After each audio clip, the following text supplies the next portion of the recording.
काबिल एहतराम सरफराज शाह साहब, पाकिस्तान तहरीक इंसाफ के बानी चेयरमैन इमरान खान की आप दोस्तों के साथ सुलह देख रहे हैं, और क्या इनको रिलीफ मिलता आपको रवा साल में कुछ नज़र आ रहा है? मेरा ख्याल है कि शायद towards end of this year कोई बेहतर सूरत पैदा होनी चाहिए। और दोस्तों के साथ सुलह हो जाएगी फिर? सियासत में ना कोई दुश्मनी होती, ना कोई लड़ाई, ना कोई दोस्ती, ना कोई रिश्तेदारी। वहाँ तो महज़ब कौमों में तो सिर्फ मुल्की मफादात के तहत ही फैसले किए जाते हैं। काबिल एहतराम शाह साहब, मुस्लिम लीग नून की रुकन असम्बली एक दफ़ा मेरे ऑफिस आई और उन्होंने मुझे गुफ्तगू में करते हुए, मैं चाहूँगा कि आप नाम पूछेंगे तो मैं बता दूंगा, वरना नाम ना पूछे तो आपकी मेहरबानी होगी। गुफ्तगू ऑफ द रिकॉर्ड हो रही थी मेरी उनके साथ, तो उन्होंने मुझे कहा कि prime minister of Pakistan Shehbaz Sharif होगा, चीफ मिनिस्टर पंजाब हमजा शहबाज साहब होंगे, और आपके हवाले से उन्होंने मुझे बात की। ये इस वक्त की बात है शाह साहब, जब तहरीक अदम एतमाद जो थी वो अपने ज़ोरों पर थी, उस वक्त आपने उनको कहा। शाह साहब, मैं आपसे पूछना ये चाहता हूँ, फिर बाद में मैंने देखा भी कि हमजा शहबाज शरीफ, हमजा चीफ मिनिस्टर पंजाब बने और prime minister of Pakistan Shehbaz Sharif बने, ये मैंने देखा। पूछना आपसे किबला ये चाहता हूँ कि एक इंसान ये बात कैसे कर सकता है शाह साहब, हाउ इट पॉसिबल? वो बेवकूफ़ आदमी बग़ैर सोचे समझे ज़ुबान से बात निकाल देता। तो यही हाल मेरा भी हुआ। वो एक अजीब इत्तेफाक हो गया होगा कि वो दोनों साहिबान आ गए, वरना कोई सोच समझ के की गई बात नहीं थी। ये तो बेवकूफ़ आदमी असल में चाहता है लोग उसे अक्लमंद समझ लें, तो उस सिलसिले में बहुत सी बातें ज़ुबान से वो निकालता रहता है। तो ऐसी एक हमाकत मुझसे भी हो गई। तो वो कह दिया होगा, मुझे याद नहीं कि मैंने ऐसा कहा था, लेकिन अगर किसी ने कोट किया है मेरा नाम तो ज़ाहिर है कोई शरीफ आदमी गलत क्यों कोट करेगा। तो लेकिन वो उसको मेरी बेवकूफ़ी समझ के अपील है मेरी कि माफ़ कर दिया जाए। ठीक है शाह साहब। शाह साहब, पाकिस्तानी कौम को तकसीम दर तकसीम किया गया, ज़िम्मेदारान या हम सहाफ़ी जर्नलिस्ट या फिर ये सियासतदान और हमारे उलमा इकराम, कौन तकसीम कर रहा है शाह साहब?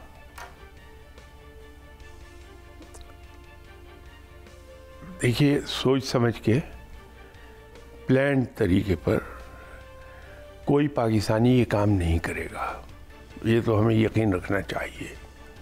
अनजाने में नादानिस्ता तौर पर कुछ हो जाए तो उसका कुछ कहा नहीं जा सकता, वो किसी से भी गलती हो जाएगी। अलबत्ता एक जगह हमारे हुक्मरान ज़रूर एक गलती करते रहे हैं कि हमने कभी एक कौम बनाने की कोशिश नहीं की, जबकि होना ये चाहिए था कि इन्हें प्लान मैनर एक कौम बिल्ड की जाती और उसकी इब्तदा तो होनी चाहिए प्राइमरी स्कूल एजुकेशन से, जो अर्ली एजुकेशन है हमारी उससे, और जो उस दौर की मौजूद नस्ल थी उसको मीडिया के ज़रिए एजुकेट किया जाता और उसके अंदर वो जज्बा पैदा किया जाता जो एक कौम में होता है। हमसे बुनियादी गलती वहीं हुई है कि हमने दूसरी चीज़ों पर तवज्जो दे दी, जो कुछ अरसे के बाद फिर शिफ्ट हो गई आपस के लड़ाई झगड़े पर। हमने इस पर कभी गौर नहीं किया, ना इस पर तवज्जो दी कि एक कौम बनना ज़रूरी है, और अगर उस पर काम हुआ होता तो आज 90% कबाहतें जो इसको हम फेस कर रहे हैं वो शायद मौजूद ना होती। काबिल एहतराम शाह साहब, हर शख्स की ख्वाहिश है कि उसकी औलाद नेक और साले हो, आजकल जो स्कूल कॉलेज यूनिवर्सिटियों के हालात है वो आपके सामने है, और मैं समझता हूँ माज़रत के साथ मंशियात का इस्तेमाल तो अब आम हर जगह पे हो गया। हर मेरी माँ जो है वो परेशान है अपनी औलाद के लिए, अपनी बेटी के लिए, अपने बेटे के लिए। तो आप रहनुमाई फरमाएं कुछ उन माओं के लिए कि वो अपने बच्चों के लिए खैर आफियत के लिए कोई वजीफ़ा पढ़े, किस तरह करें, क्या करें, कुछ रहनुमाई करें। वज़ाइफ से कौमें नहीं बना करती, ये मेहनत और वो भी प्लान्ड वे में, उसके नतीजे में कौमें जन्म लेती हैं। हमें एक बात जहन में क्लियर करनी चाहिए,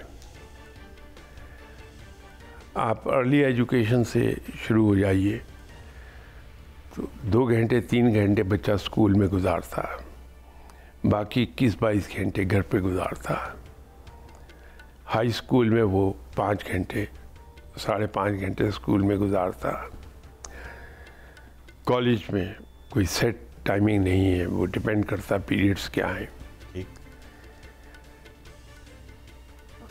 एक बहुत छोटा हिस्सा है जो एजुकेशनल इंस्टीट्यूट्स में गुजार के आता बच्चा, दिन का बड़ा हिस्सा वो घर पे होता है। हम बड़े हिस्से को छोड़कर छोटे हिस्से पर अगर इल्ज़ाम शिफ्ट करें तो मेरे ख्याल में थोड़ी ज़्यादती हो जाएगी। ये बुनियादी तौर पर माँ बाप का काम है कि बच्चों की तरबियत करें और बच्चों पर नज़र रखें, लेकिन गैर महसूस तरीके से, कि बच्चा ये ना समझ पाए कि मैं अंडर सर्विलेंस हूँ। शाह साहब, एक शख्स 18 घंटे मेहनत कर रहा है और रिस्क वहीं का वहीं चल रहा है, महंगाई बढ़ती जा रही है, बच्चों की स्कूल की फीसें बढ़ती जा रही, वो वजीफ़ा ना आपसे मांगे तो क्या करें? देखिए, रिस्क के बढ़ाने का बड़ा आसान तरीका है। अपने इनकम में वो कितनी ही मीगर क्यों ना हो, दूसरे को हिस्सेदार बना ले। मुझे एक साहब की बात याद आती है, उनसे हो सकता है नज़रियाती इख्तलाफ हो मेरे, मैं उनके नज़रियात से इत्तफाक न करूं, लेकिन वो बात उन्होंने बड़ी खूबसूरत की थी। वो थे जमात इस्लामी के अमीर काजी हुसैन अहमद साहब। माशाल्लाह, बहुत बड़ा नाम है, बहुत बड़ा। वो इलेक्शन लड़ रहे थे, तो एक स्लोगन एक दिन मैंने कि किसी दीवार पर शायद लिखे हुए देखा कि अगर हम भूख मिटा ना सके तो भूख को बांट लेंगे। अब ये इतनी खूबसूरत बात थी कि हम भूख बांट लेंगे, कि अगर मेरी भूख 4 रोटी की है और मुझे सिर्फ 2 रोटी मैसर आई हैं, तो मैं उस 2 रोटी में से भी 1 रोटी दूसरे को दे दूं, तो यूं मैं अपनी भूख बांट रहा हूं।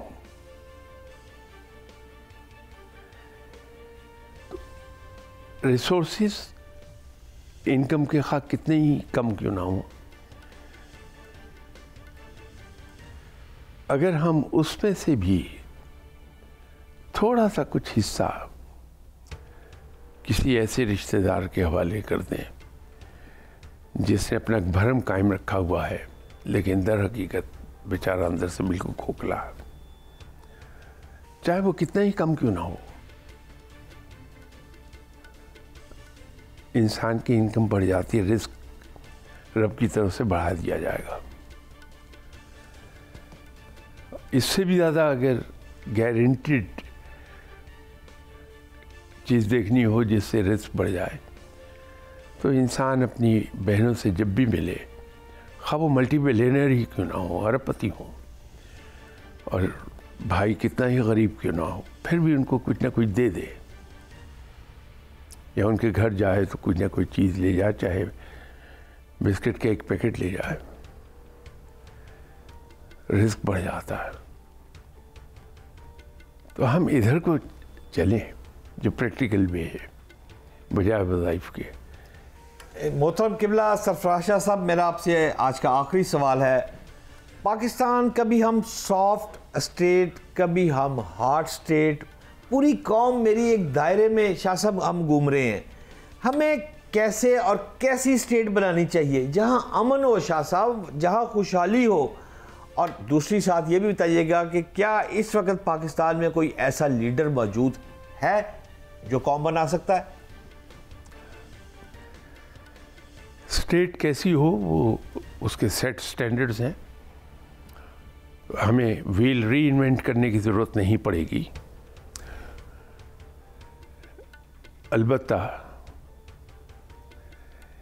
ये देखने की बात है कि उस मयार तक हम कैसे पहुँचें।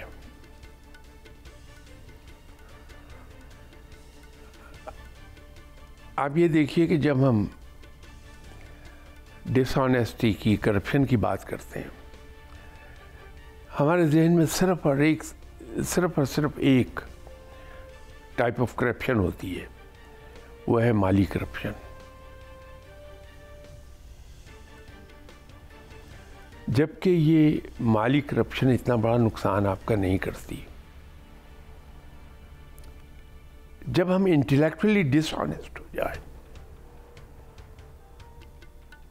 इंटेलेक्चुअली डिसऑनेस्ट होने का जो नुकसान है वो बेपनाह है।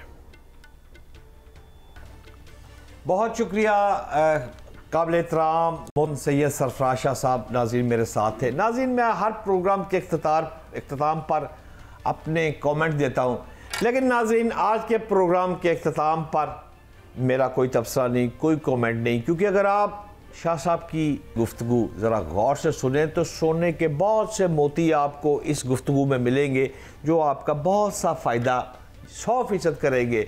लेकिन इसके साथ साथ जो शाह साहब ने बात की, रमज़ान की सेल वाली बात, पूरी दुनिया में सेलें लगती हैं, क्रिश्चियन कम्युनिटी क्या कर रही है, और पाकिस्तान में अगर ये चीज़ आगे बढ़ रही है तो इस पर हम सब बहुत खुश हैं। और तमाम इस प्रोग्राम के तवसत से उन तमाम ताजरों से दरख्वास्त करूँगा कि अज़राए करम, नज़र करम, मेरे पाकिस्तान में भी रमज़ान में सेल आगे बढ़नी चाहिए और ये सिलसिला और तेज़ होना चाहिए।